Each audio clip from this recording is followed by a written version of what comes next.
convidado hoje aqui no Jornal 96 é o deputado estadual Fernando Mineiro, do PT. A gente vai conversar com ele sobre orçamento público do ano que vem, a gente vai conversar também sobre eleições, mas vamos começar pelo orçamento. Mineiro, vai dar para votar o orçamento geral do Estado 2018 na semana que vem? Olha, Diógenes, primeiro eu quero dar meu bom dia a você, a sua equipe, a quem está aí ouvindo o nosso programa, um programa que tem uma grande audiência e informa as pessoas logo no início da manhã. O desejo é esse, Diógenes. Assim, o deputado Tomba, que é o relator do orçamento, tem feito um trabalho para conseguir concluir, né, o seu relatório e apresentar na comissão na próxima terça-feira e no plenário na quinta. Tem alguns problemas técnicos do formato e o sistema de que o programa que o orçamento veio precisa de alguns ajustes que ele me falou ontem, falou não só a mim, mas a todos nós deputados, que está buscando esses ajustes aí para poder inserir as emendas, dar uma olhada. Então, o desejo nosso é esse, né? Para que não seja, que passe para outra semana.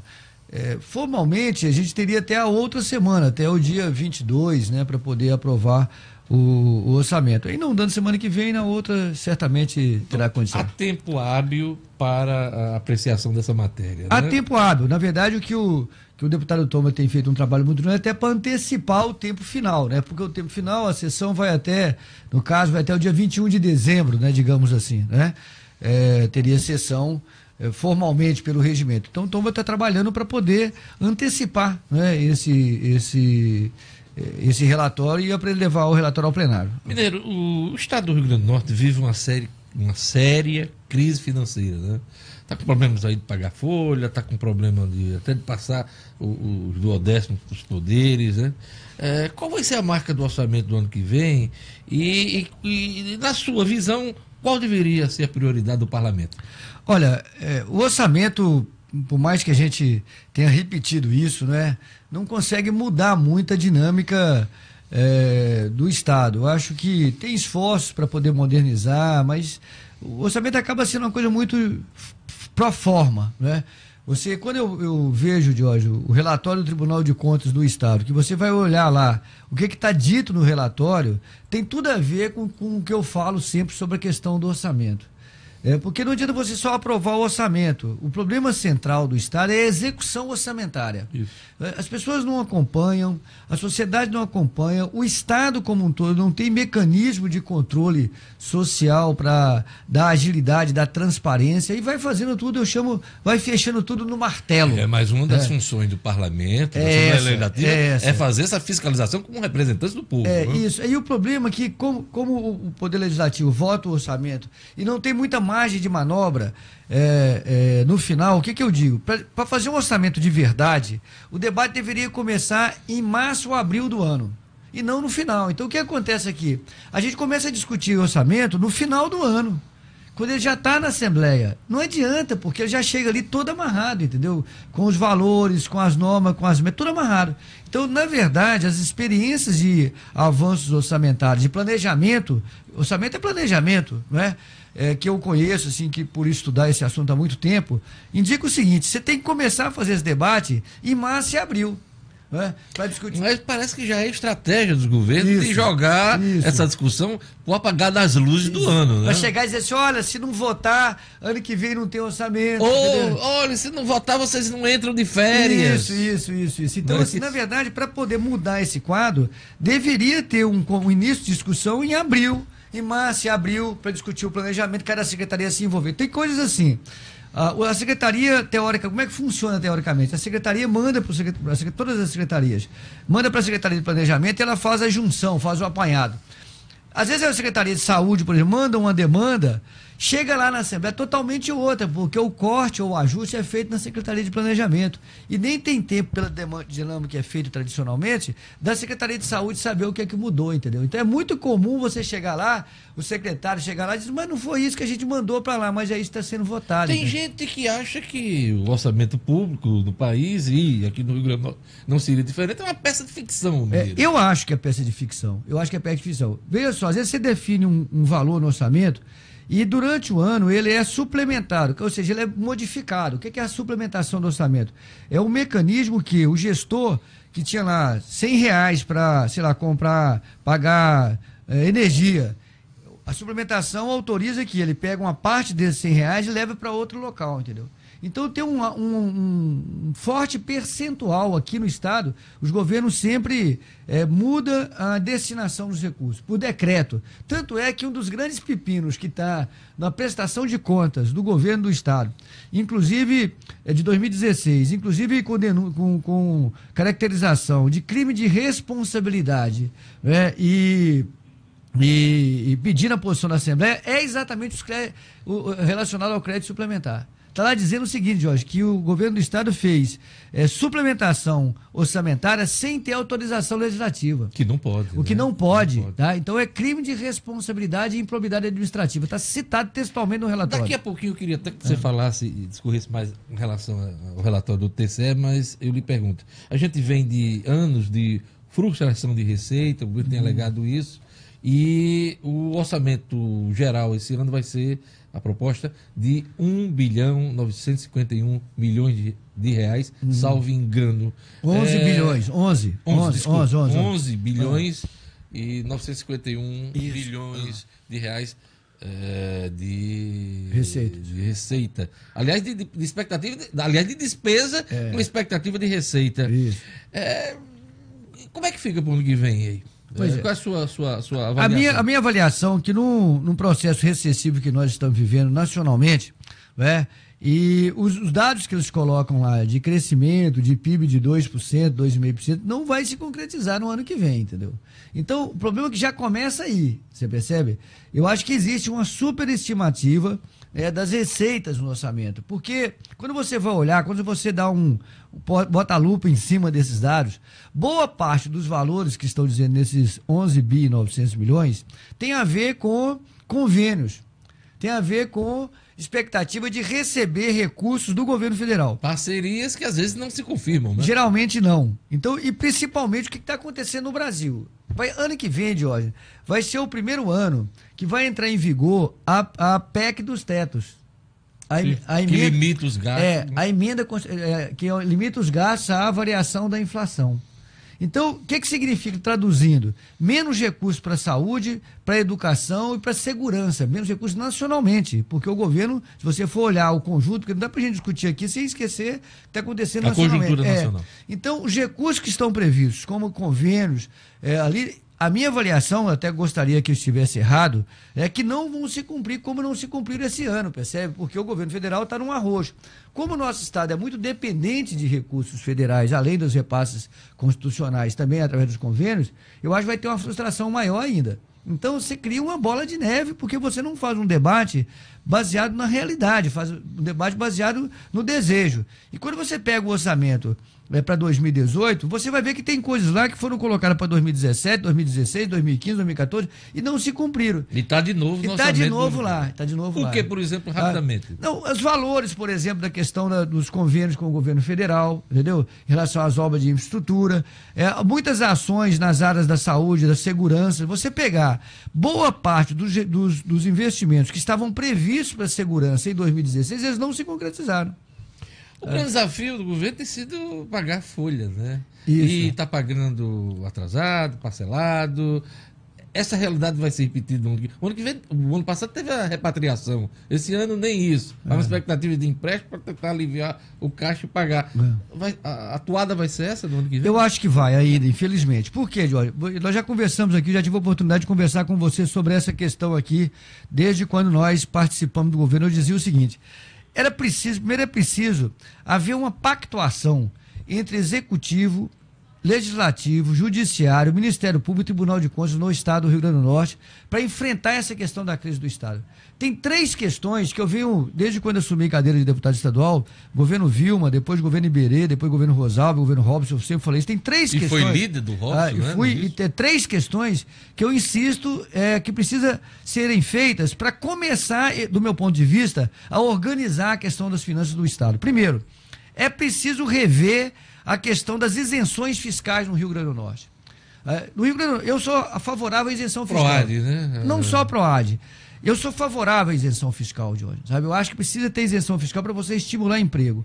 Agora, só que esse modelo de isenção fiscal que nós temos no Rio Grande do Norte, ele é o mesmo há 20 anos. Então a pergunta é, ele está respondendo ao objetivo que precisa.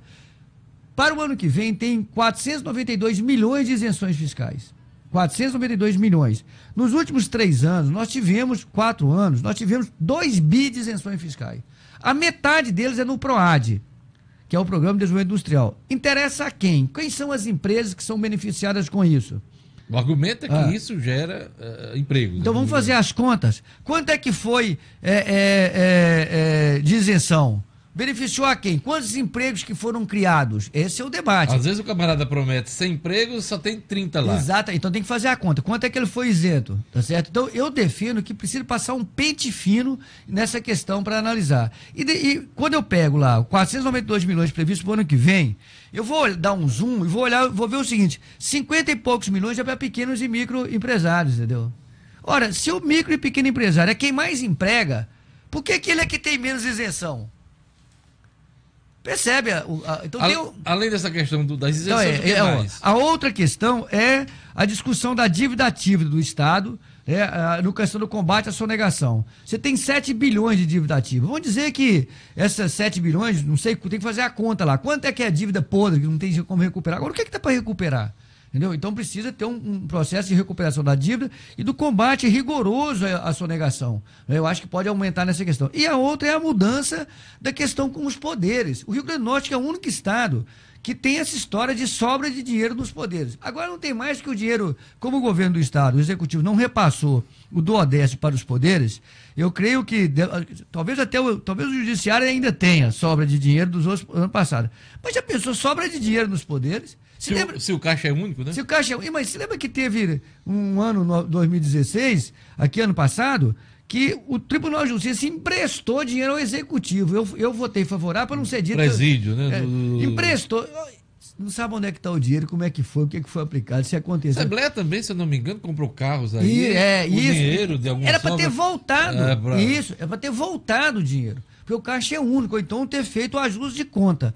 Então, essas 3 coisas, a repactuação entre os poderes, a questão da sonegação e a questão da revisão das isenções, são necessárias para começar a organizar o Estado. Há quem diga que o governo também deveria rever contratos como o da Arena das Dunas e até também encarar uma mudança de status da UERN, ou federalizar ou privatizar. Essas 2 questões aí, rapidamente. Arena das Dunas, eu já estive aqui com você. Se lembra que acho que você foi a primeiro programa que noticiou um requerimento que eu fiz, solicitando a suspensão, né, do repasse de 10 milhões. Eu defendo isso. Eu acho que tem que repassar, judicializar e deixar que a empresa explique o custo daquilo ali, tá certo? Eu acho que é isso que tem que ser feito. Eu acho que aquilo já foi pago, então não dá para poder dessa maneira. O ERN tem uma queimação em relação ao ERN. O ERN é 2% do orçamento geral do Estado, entendeu? Mas fala que boa parte do público que é atendido pela UERN é de fora. Não é verdade isso.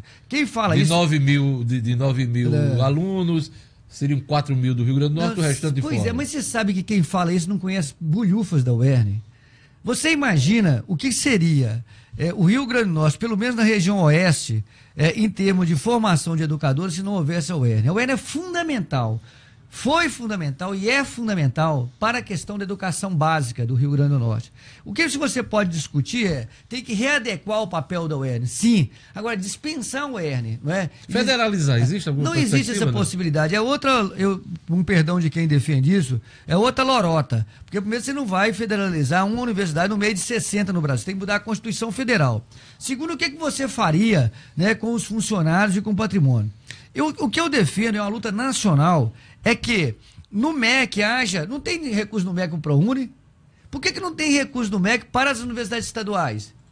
Percebe? Então, em vez de você federalizar, você tem que ter um percentual de recursos no MEC para as universidades estaduais. Suporte financeiro. Para cobrir algumas coisas. Então, essa é uma luta que unifica todo mundo, entendeu? Nosso tempo está acabando, já está até estourado, mas eu queria 2 considerações suas. Primeiro, com relação ao relatório do TCE, Tribunal de Contas e Justiça. O governador corre algum risco por o relatório apontar improbidade, também a questão do crime de responsabilidade, já que as contas do governo foram reprovadas por unanimidade? Pois é, é a primeira vez na história do Rio Grande do Norte e eu desconheço caso semelhante no Brasil. Não estou dizendo que não exista, estou dizendo que eu desconheço. Eu até andei, pedi para o meu pessoal lá para pesquisar, o pessoal da assessoria para pesquisar. Eu acho que nenhum estado brasileiro aconteceu isso, sabia?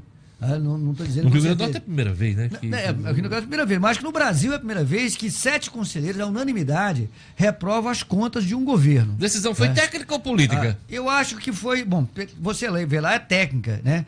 Você vê que tem uma série de coisas bem duras ali, né? E bem graves, aquilo ali anunciado, né? Que, aliás, muitas delas se repetiu ao longo do tempo. Se você pegar o relatório, eu li as 300 e tantas páginas, viu? O relatório saiu, eu sou... Você é estudioso, né, do assunto? Eu li, então assim, tem coisas ali que se repetem em relatórios de governo passado, percebe? Então, é muito duro o que está ali. A Assembleia tem que se posicionar em relação a isso. Eu acho que não dá para ficar deixando correr e tal. É muito grave o que foi feito. Pode ali. Resultar em pode. Apreciação de impeachment? Pode, eu acho que pode, porque está pedindo lá, está dito, tem uma na página 16 do voto lá em Separé, eu sei até as páginas, está lá dito textualmente que a Assembleia e o Ministério Público devem se posicionar no mérito da questão por exemplo, dos créditos suplementares. Está dito lá textualmente isso. E fala em auditagem na CEPLAN e fala em auditagem na Secretaria de Desenvolvimento. Porque uma das questões desse negócio de isenção que a gente estava falando aqui, está lá dito que 67 milhões de reais foram pagos de isenção fiscal por ofício, sem você ter estabelecimento de metas, tem que ter aprovação. Então é um rolo grande, não é pequeno. Relatório opinativo, mas a palavra final é da Assembleia Legislativa. Isso. Há ambiente político para se encarar tecnicamente essa questão ou o lado político vai prevalecer? Olha, eu não, confesso a você, seria irresponsável dizer o contrário e não seria justo. Os deputados estão assim, quando eu pergunto lá, o pessoal fala, poxa, é mesmo, tal. Ninguém tem uma posição ainda sobre essa questão. Até porque alguns nem leram o relatório. Aí eu estou sentindo assim, então, como foi ontem, né, antes de ontem e tal, tem um ambiente ainda de ver aquilo e tal. Agora, é grave, é a primeira vez no Rio Grande do Norte e suspeito que é o único estado do Brasil que aconteceu coisa semelhante, a unanimidade ser reprovado, tem algo assim muito duro e muito grave. Para encerrar, Mineiro, depois eu vou lhe convidar para a gente discorrer mais sobre o assunto, questão das eleições do ano que vem, eu queria saber os planos do PT para a eleição no ano que vem, o PT do Rio Grande do Norte. O PT está muito grato, né, e muito honrado com a população do Rio Grande do Norte. Não é qualquer coisa você ter uma pessoa como a senadora Fátima Bezerra, que está aí despontando em primeiro lugar nas pesquisas. Então o PT agradece muito a população. Pesquisas para o governo do Estado. Ele tem pontuado aí em primeiro lugar, nos anima muito, né? É um debate que nós estamos fazendo, esse não está resolvido. A Fátima, inclusive, nem colocou formalmente. Nem está na condição do pré-candidato? Não colocou formalmente, né, ainda o nome. E é muito legal, né, ver o nome que surge assim de baixo para cima, né? Assim, espontaneamente. Você não vê uma declaração dela, nem de nós, dizendo que ela é candidata, e o povo está dizendo aí. Eu estou muito animado, viu, com isso, e muito grato por esse reconhecimento da sociedade potiguar em relação a isso. O que nos aumenta a nossa responsabilidade. Se a gente for encarar mesmo, né, aí, como eu acho que nós devemos encarar, né, que programa, né, o que nós vamos dizer, pô, nós não vamos fazer demagogia com o povo, né, para esconder a situação do Estado, vamos fazer demagogia dizendo se formos eleitos, nós vamos resolver o problema no primeiro ano de governo. Tem que fazer um debate muito maduro, muito responsável. E nós vamos convocar a sociedade para fazer isso. O PT saiu agora, de 8 seminários regionais, fizemos 8 seminários em todas as regiões do Estado. Discutindo as eleições do ano que vem. Discutindo o programa de governo e eleições, tá? Fizemos, inclusive, em Natal, no final de semana passada. Sábado agora, nós vamos ter no nosso diretório estadual, né, que nós vamos tirar as diretrizes, vamos conversar, discutir a conjuntura. E vamos dar continuidade, a nossa meta até o nosso presidente Júnior Souto, tem dito que até março ou abril quer apresentar ao Rio Grande do Norte um esboço de propostas programáticas. E vão chamar todos os setores, inclusive setores que não são petistas, vão chamar empresários, trabalhadores, campo, cidade, para debater a situação do Rio Grande do Norte. E você, particularmente, qual é o projeto de Mineiro, reeleição? Eu estou colocando o meu nome para deputado federal. Federal. Federal. o PT nacional, Lula, né, nossa Gleisi, nosso presidente, tem dito, olha, é prioridade, né? Então, disseram, Mineiro, lá é prioridade que você saia federal. Eu tô nessa, né? Nós vamos fazer esse debate, Já vamos tá discutir. decidido. Já está decidido essa questão, né? E vamos fazer um debate. Nós temos uma chapa, não só eu, nós temos uma chapa de 11 nomes, né? Tem o meu nome, tem o nome da Natália, tem o nome do Fernando Lucena, tem o nome de Caramuru, né? Tem o nome de várias pessoas assim, aí que estão colocando o nome de Joab, né? Um professor. Para fazer uma nominata forte. Fazer uma nominata forte, né? E nós vamos discutir isso. Então, estou muito animado. E eu acho que o Rio Grande do Norte precisa mudar essa bancada, né, Jorge? Essa bancada nossa tá meio capenga, né? A bancada federal nossa, aliás, foi o comentário anterior aqui. A bancada federal nossa é de costa para o Estado, com raríssimas exceções, né? Estão lá preocupados com as suas emendas e os seus remendos na velha calça colorida, né? Então é isso. Aí conversamos com o deputado federal Fernando Mineiro. Mineiro, obrigado por suas informações. Tomara que você fale isso depois das eleições do ano que vem, conversando com o deputado federal. Eu falei? Não, deputado estadual. Não, você falou federal. Eu falei federal. O deputado estadual, Fernando Mineiro. Obrigado, Mineiro. Obrigado, Mineiro. Você daqui ou lá, sua experiência vai contar. Obrigado, Mineiro, por sua presença aqui no nosso programa. É isso aí. Tenham todos um bom Natal. Começa hoje. Eu volto amanhã com o Jornal 96.